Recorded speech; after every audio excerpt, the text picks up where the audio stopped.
हैं?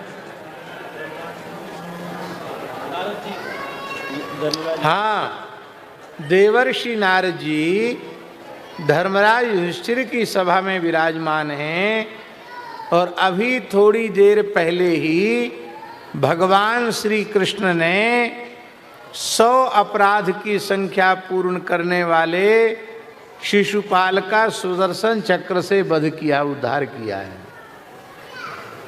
और शिशुपाल के शरीर से जो ज्योति निकली वो भगवान श्री कृष्ण में समावित हो गई।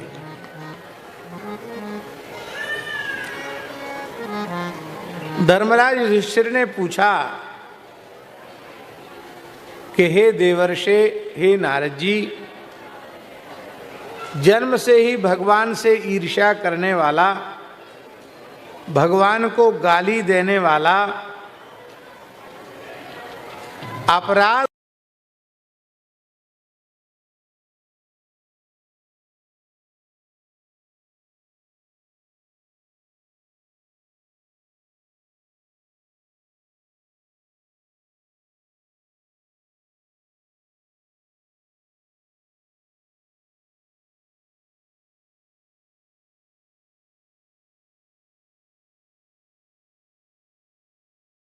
आश्चर्य हो रहा है।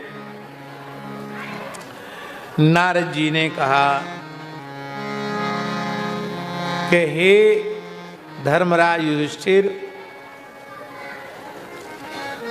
किसी भी भाव से जीव का संबंध भगवान से जुड़ जाए, बस यही बात सबसे अधिक महत्वपूर्ण है।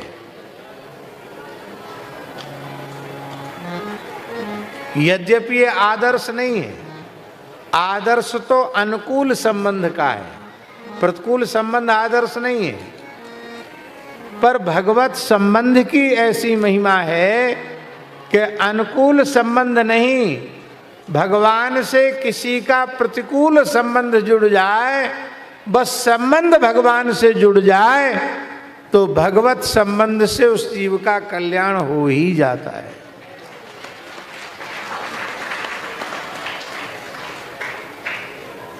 अग्नि को आप यह जानकर के जलाने वाली आग है, छुओ तो भी जलाएगी, और आप नहीं जानते हो कि जलाने वाली आग है, छू जाए तो छोड़ देगी क्या? फिर भी जलाएगी।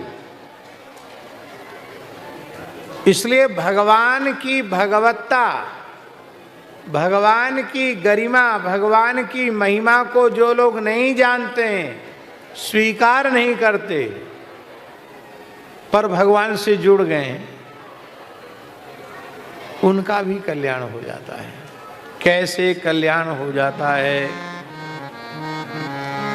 श्री नारद जी कहते हैं,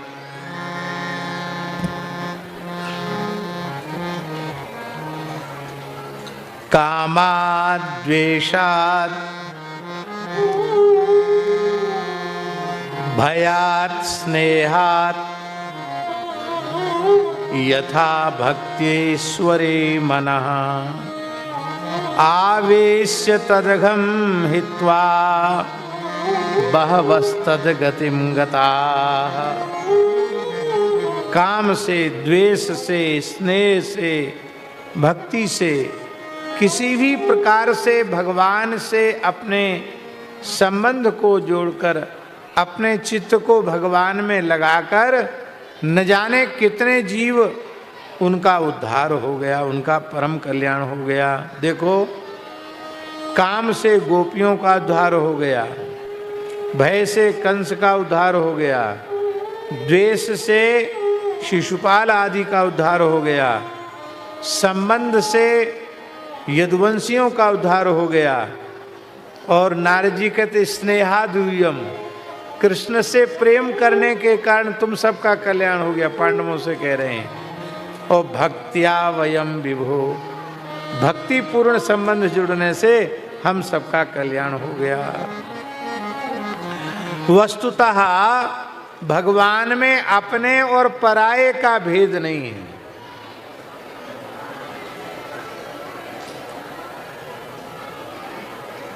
भगवान के लिए पराया कौन है? किसी व्यक्ति के 4 पुत्र हैं, एक धर्मनिष्ठ है, एक कर्मनिष्ठ है और एक महाधूर्त महादुष्ट है, और एक तो ऐसा है कि एकदम राक्षसी वृत्ति का है। दुर्भाग्य है, 2 अच्छे निकल गए, 2 खराब निकल गए। तो भी पिता उन दुष्ट पुत्रों को भी मानता है कि नहीं? बोलो। उनका भी कल्याण चाहता है कि नहीं चाहता है?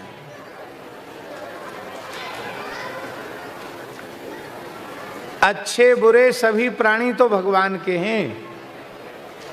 अमृतस्य पुत्राः, सभी जीव भगवान के ही पुत्र हैं।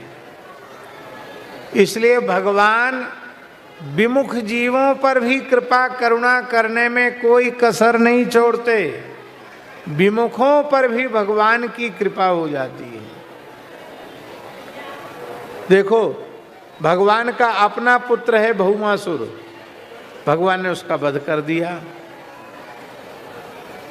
और भगवान के प्रबल शत्रु हिरण्यकशिपु के पुत्र प्रहलाद जी हैं।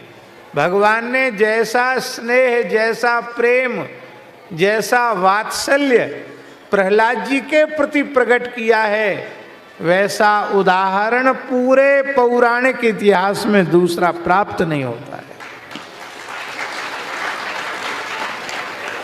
जैसे हाल के ब्याए हुए बछड़े को गाय स्नेह पूर्वक चाटने लग जाती है, ऐसे ही भगवान नरसिंह प्रहलाद जी को गोद में बिठाकर अपनी जिह्वा से चाटने लगे।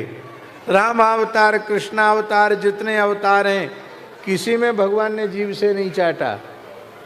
बताओ किसी भक्त को चाटा हो जीभ से तो। पर प्रहलाद जी के चरण से लेके मस्तक तक भगवान ने जीभ लगाई। और ये भी कहा, इस दुष्ट ने आपको बहुत सताया, मेरे आने में विलंब हुआ, इस देरी के लिए हे भक्त प्रहलाद मुझे क्षमा कर देना। भगवान ने क्षमा याचना भी किसी से नहीं की। अब एक प्रश्न है कि भगवान को विलंब क्यों हुआ? पहले ही आ जाते। भगवान सोच रहे थे कि एक बार प्रहलाद हमको पुकारे तो सही, त्राहि माम पाहि माम रक्ष माम, एक बार कहे तो सही। पर ये इतने निष्काम, इतने निष्काम, इतने निष्काम हैं कि प्राण संकट में पड़ने पर भी रक्षा की प्रार्थना भी नहीं करते। भगवान सोचे मैं कैसे आऊं, कैसे आऊं, कैसे आऊं, कैसे आऊं। तो भगवान मौका खोज रहे थे। तो जब हिरण्यकशिपु ने कहा, यस्त्वया मंदभाग्योक्तो मदन्यो जगदीश्वरः, अरे मंदभाग्य प्रहलाद, मेरे अतिरिक्त जगत का ईश्वर है तो वो कहाँ है? प्रहलाद जी ने कहा, चिल्ला चिल्ला के बोल रहे हो कहाँ है? अब मैं आपसे पूछता हूं कहाँ नहीं है? आप कहते हो कहाँ है, अब मैं पूछता हूं कहाँ नहीं है? तो सर्वत्र सब जगह है। बोले हाँ सर्वत्र सब जगह है। तो कस्मात् स्तंभेन दृश्यते, फिर इस खंभे में क्यों नहीं दिखाई पड़ता? प्रहलाद जी बोले, पिताजी आपकी आंख खराब है। आपकी क्या खराब है? आप हमारी आंख से देखो, आप हमारी दृष्टि से देखो, तो खंभे में ही नहीं, कण कण में भगवान दिखाई पड़ेंगे।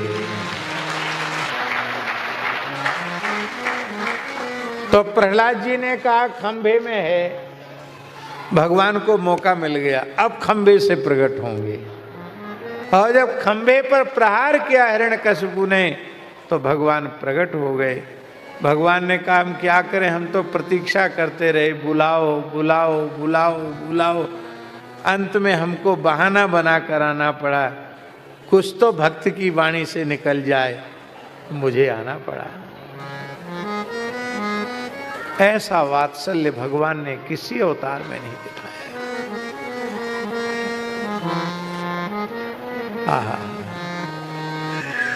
इसलिए यद्यपि सम नहीं राग न रोसू, यद्यपि रामचरितमानस में राग न रोसू,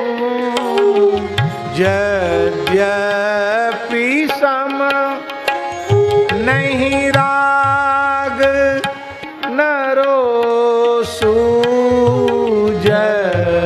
यद्यपि सम नहीं राग न रोसू, गहहि न पाप पुण्य गुण दोष, गहहि न पाप पुण्य गुण दोष, तदपि करई सम विषम बिहारा, तदपि करहि सम विषम बिहारा, भक्त अभक्त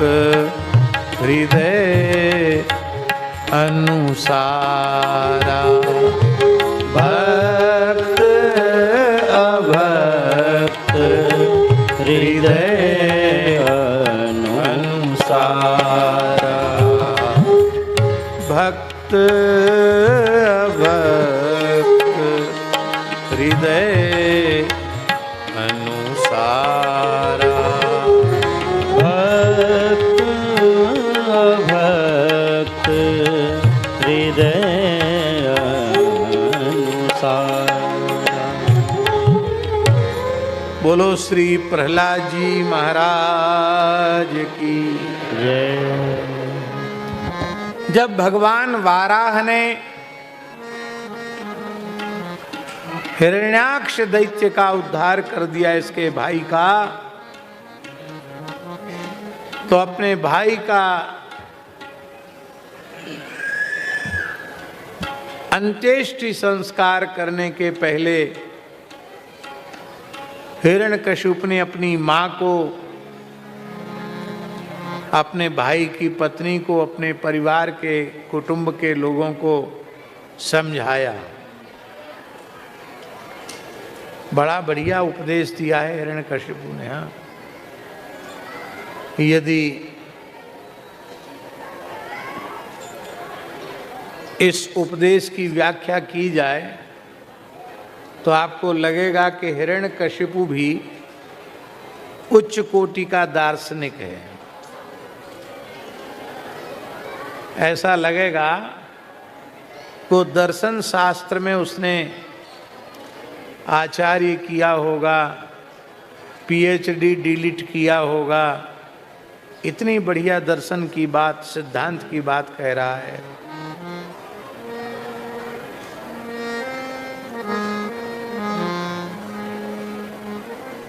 जब इतना इसको ज्ञान है तो राक्षस क्यों है, असुर क्यों है? अरे भैया, असुर कहते ही उसको हैं जिसका ज्ञान केवल दूसरों को बहकाने के लिए होता है। ये बड़ी ऊंची बात है। बहुत से लोग ज्ञान तो रखते हैं, पर वो ज्ञान दूसरों को ठगने में उसका उपयोग करते हैं, दूसरों को बहकाने में उसका उपयोग करते हैं। स्वयं उनके जीवन में उस ज्ञान का कोई प्रभाव नहीं होता। अच्छा, एक बात बताओ, ईमानदारी से सही सही बताना, जिस ज्ञान का लाभ हमको स्वयं को नहीं मिला, उसका लाभ आपको कैसे मिल जाएगा? ध्यान में ही बात, हमारे अंधकार की निवृत्ति नहीं हुई तो आपके अंधकार की निवृत्ति कैसे हो जाएगी? इसीलिए अब लोग नहीं मानेंगे, लेकिन जैसे तैसे की वाणी से भी उपदेश श्रवण नहीं करना चाहिए।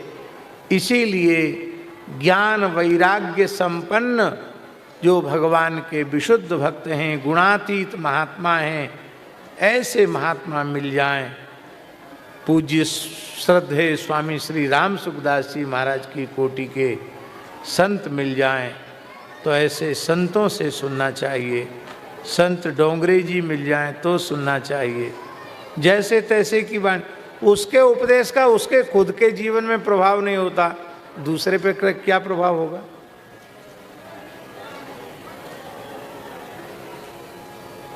सबकी बात नहीं सुनी, सबसे नहीं सुनी। वर्तमान समय में ये जो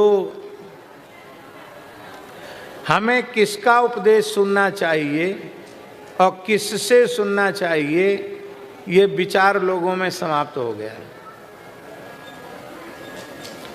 अब वक्ता का रंग रूप अच्छा होना चाहिए, उसकी चमड़ी बढ़िया होनी चाहिए और बढ़िया घुंघराले बाल हों, ऐसे हो तैसे हो, 10 उंगलियां होती हैं उनमें कम से कम 20 अंगूठी हों, रोज नई नई पोशाक पहनता हो, 25-30 कम से कम कलाकार हों, और एक कोई व्यक्ति चलता हो जो क्या कहते हैं उसको,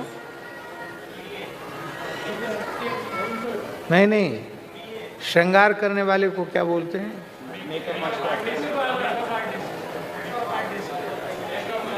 जो भी हो आप समझ गए होंगे।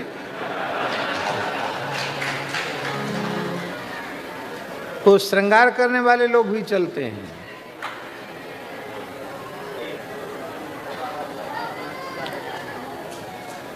एक मध्य प्रदेश में, मध्य प्रदेश नहीं है तो उत्तर प्रदेश की ही बात, झांसी की बात है। झांसी में एक मानस सम्मेलन हो रहा था, तो एक बक्त्री महोदया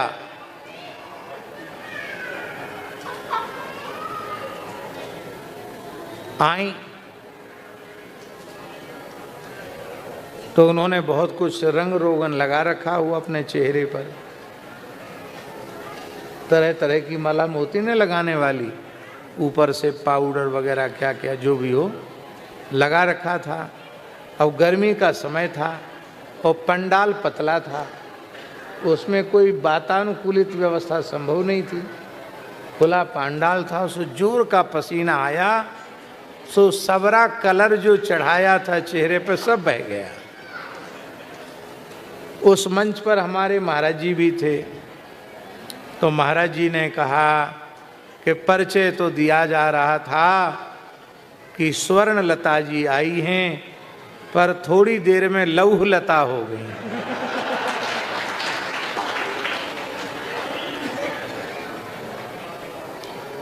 सारा कलर धुल गया। देखिए, आप हमारी बात को क्या करें, समय बहुत ऐसा विपरीत समय आ गया है। माताओं को भगवत चर्चा खूब करनी चाहिए, पर अपने छोटे बच्चों को गोद में लेकर करनी चाहिए। सुनीति माँ ने अपने पुत्र ध्रुव को उपदेश किया कि नहीं किया? मातृ समुदाय में बैठकर चर्चा करनी चाहिए। ये बड़े बड़े मंचों पर प्रवचन करते हुए डोलना ये माताओं की शोभा नहीं है। पर इस समय पुरुष वक्ताओं से अधिक उनकी ज़्यादा मांग है। क्यों? भगवान ने उनका रंग रूप सब बहुत अच्छा बनाया है, गला भी बड़ा सुंदर होता है और आकृति भी बड़ी सुंदर होती है। सबका मुंह भगवान ने काला कर दिया, माताओं का मुंह भगवान ने काला नहीं किया, चमकता हुआ मुंह रहता है। तो लेकिन हमको ये विचार करना है कि हमें अपने जीवन में क्या चाहिए सत्संग के द्वारा। हम हंसाने के लिए नहीं बोल रहे हैं, ये बड़ी गंभीरता से सुनो। शरीर संसार से वैराग्य और भगवान के चरण कमलों में अनुराग। पर इस लक्ष्य को लेकर लोग भगवान की कथा नहीं सुन रहे हैं। बहुत दुखद बात है।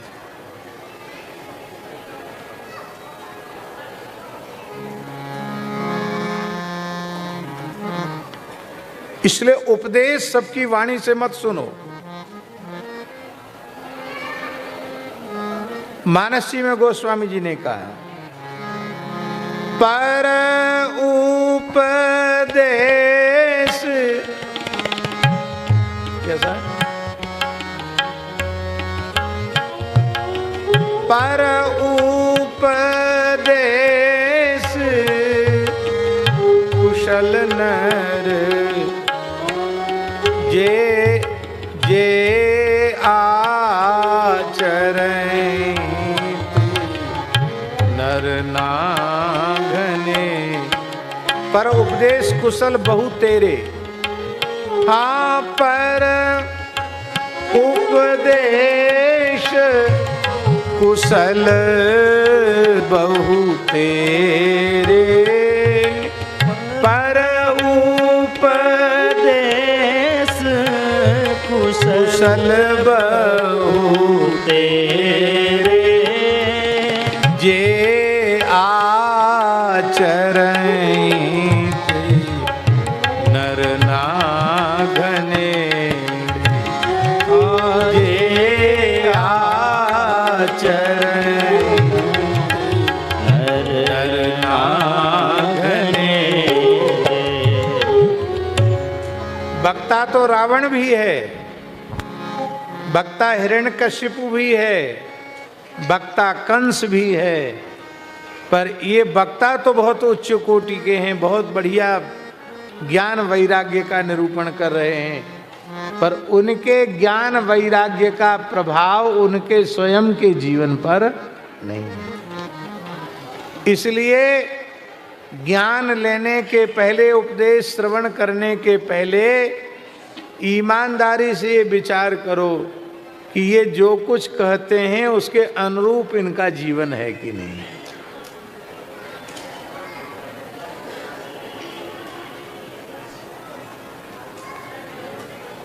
ये क्या बोल रहा है? ये बोल रहा है का आत्मा कह परो वात्र स्वीय पारक्य एव वा स्वपराभिनिवेशेन बिना ज्ञानेन देना।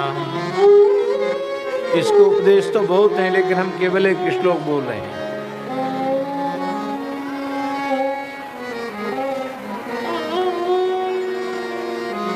हिरण्यकशिपु समझाता हुआ बोलता है कि आप सब लोग रो रहे हैं मेरे भाई की मृत्यु पर। अरे मेरा भाई है तो मुझे भी तो रोना चाहिए, पर मैं नहीं रो रहा हूं, मुझे ज्ञान है। क्या ज्ञान है आपको? बोले मुझे ये ज्ञान है कि हर बुद्धिमान व्यक्ति को ये विचार करना चाहिए कि संसार में आत्मा कौन है और अनात्मा कौन है। आत्मा क्या है और आत्मा से भिन्न जो है अनात्मा वो क्या है, जड़ क्या है, अपना क्या है और पराया क्या है। वस्तुतः यह आत्मा है, यह अनात्मा है, यह अपना है, यह पराया है, ये भेद बुद्धि अज्ञान के कारण हो रही है। सच्ची बात तो ये है वासुदेव सर्वम सर्वम खल्विदम ब्रह्म आत्मैवेदम सर्वम अयम आत्मा ब्रह्म आत्मैवेदम सर्वम। ये सब कुछ आत्मा ही है, आत्मा से भिन्न कुछ है ही नहीं। नेह ना नास्ति किंचन। इतना ऊंचा तत्व ज्ञान है इसको। और इसके बाद वो तपस्या करने चलता है कि मैं विष्णु भगवान से बदला लूंगा। अरे भाई, जब इतना ज्ञान हो गया तो काहे को बदला लोगे? तब तुम्हारे भीतर बैर खत्म हो जाना चाहिए। लेकिन इसने कठोर तपस्या की, इतनी कठोर तपस्या की कि इसकी जटाओं से आग की लपटें उठने लग गई। तीनों लोकों में हाहाकार मच गया, समुद्रों का जल खौलने लग गया, दिशाओं में आग लग गई, सूर्य चंद्र की प्रभा फीकी पड़ गई, तारे टूट टूट करके गिरने लगे, देवताओं का अपने लोकों में रहना मुश्किल हो गया। देवता सब ब्रह्मलोक ब्रह्मा जी के पास गए। तेन तप्ता दिवम त्यक्त्वा ब्रह्मलोकम ययुसुराः। सभी देवता ब्रह्मलोक गए। ब्रह्मा जी से कहा, महाराज क्या प्रलय होने वाला है? भगवान ब्रह्मा बोले, प्रलय नहीं होने वाला है। ये कश्यप नंदन हिरण्यकशिपु तपस्या कर रहा है, उसकी तपस्या का ये प्रभाव है। यदि उसकी मनोरथ की पूर्ति नहीं होगी तो उसकी तपस्या से ये त्रिलोकी दग्ध हो जाएगी, जल जाएगी। इसलिए तुम लोग चिंता मत करो, मैं उसको तपस्या से विरत करने के लिए जाता हूँ, उसको वरदान देने जाता हूँ। ऐसा कह करके भृगु आदि, दक्ष आदि अपने पुत्रों के सहित श्री ब्रह्मा जी महाराज हिरण्यकशिपु के निकट आए। इसकी तपस्या इतनी कठोर थी, इसकी शरीर का मांस, शरीर की चमड़ी सब समाप्त हो चुके थे। दीमक लग गए थे, दीमक ने चमड़ी को, मांस को खा लिया था। केवल पैर से लेके मस्तक तक हड्डियों का ढांचा ही रह गया था और ऊपर से बल्मीक बामी से यह आवृत हो गया था। उस पर बांस खड़े हो गए थे, पेड़ खड़े हो गए थे। पता नहीं था कि यहाँ कोई तपस्या कर रहा है। इतनी कठोर तपस्या। ब्रह्मा जी ने अपने कमंडल से सिद्ध जल लिया और जल का सिंचन किया।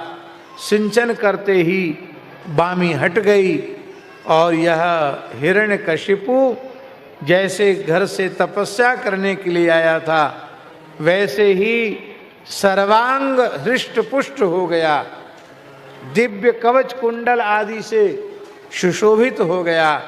इसने ब्रह्मा जी के चरणों में प्रणाम किया और ब्रह्मा जी की प्रार्थना की। ब्रह्मा जी की प्रार्थना करके कहा कि भगवान, अब आप मेरी तपस्या से प्रसन्न हैं तो मुझे वरदान दीजिए। ब्रह्मा जी ने कहा, मांगो। बोले, हे ब्रह्मा जी, सबसे पहले तो मुझे यह वरदान दीजिए कि मैं अजर अमर हो जाऊं। ब्रह्मा जी हंसने लगे। बोले, मैं खुद ही अजर अमर नहीं हूं तो तुम्हें अजर अमर कैसे बना सकता हूं? ब्रह्मा जी की 100 वर्ष की आयु है। कितने वर्ष की? 100 साल जीते हैं ब्रह्मा जी बस। वह हम लोगों के वर्षों से नहीं, ब्रह्मा जी के वर्षों से। ब्रह्मा जी का वर्ष कितना बड़ा होता है? वर्ष की गिनती पीछे करना, पहले दिन की गणित कर लो। ब्रह्मा जी के एक दिन में 1000 बार सतयुग, 1000 बार त्रेता, 1000 बार द्वापर और 1000 बार कलयुग बीत जाता है एक दिन में। 14 इंद्रों की आयु पूरी हो जाती ब्रह्मा जी के एक दिन में। 14 बार सप्तर्षि बदल जाते ब्रह्मा जी के एक दिन में। और जितनी बड़ी ब्रह्मा जी की का दिन होता है उतना ही बड़ी ब्रह्मा जी की रात्रि होती है। इस तरह से ब्रह्मा जी का दिन रात्रि है, इसी हिसाब से उनका महीना, इसी हिसाब से उनका वर्ष और इसी हिसाब से उनके 100 वर्ष। तब हिसाब लगाओ। हम तो गणित पढ़े नहीं हैं, आप लोग तो बहुत व्यवसायी लोग हैं, गणित आप पढ़े होंगे। एक दिन में 14 इंद्र, तो 365 दिन में कितने इंद्र?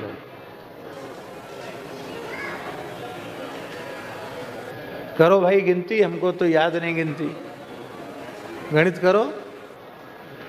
एक 5000 झूठ बोले तो फिर आपकी जिम्मेवारी। 5110 इंद्र एक वर्ष में, तो 100 वर्ष में कितने?